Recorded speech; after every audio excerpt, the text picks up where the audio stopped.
সোমনাথ আড্ডি, আমি দিদিভাই আমাদের কাছে স্কুটি শিখেছে। আমি আজকে ওনার সঙ্গে কথা বলবো। উনি নতুন আমাদের কাছে শিখে নতুন স্কুটি কিনেছে।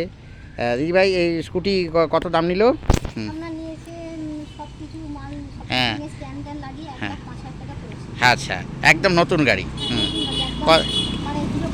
হ্যাঁ, কদিন কিনেছেন?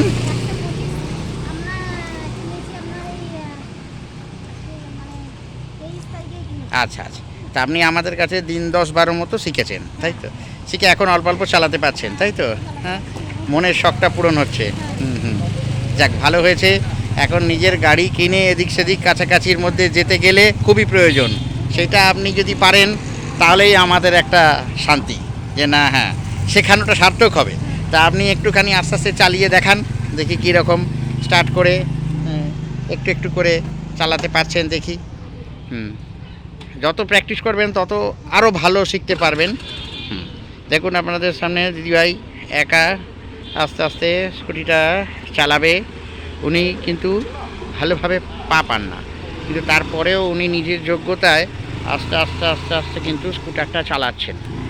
একদমই ওনার হাইট কম, কিন্তু আমরা যথাসাধ্য চেষ্টা করেছি ওনাকে যতটা ভালোভাবে শিখিয়ে দেওয়া যায় 10 থেকে 12 দিনে। এটা ওনার নিজস্ব ট্যালেন্ট আর আপনাদের আশীর্বাদ।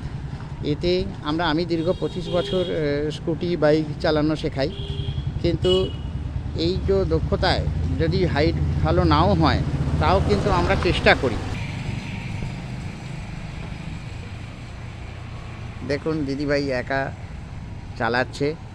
দাঁড়াতে গেলে একটু অসুবিধে হয়, কিন্তু যখন রানিং থাকে তখন ওনার কোনো অসুবিধে হয় না। তবে আশা করছি আরও সপ্তাহখানেক যদি ভালোভাবে চালায় তাহলে ওনার হাতটা সম্পূর্ণ পোক্ত হয়ে যাবে এবং উনি নিজের গাড়ি নিজে চালাতে পারবে। ধন্যবাদ।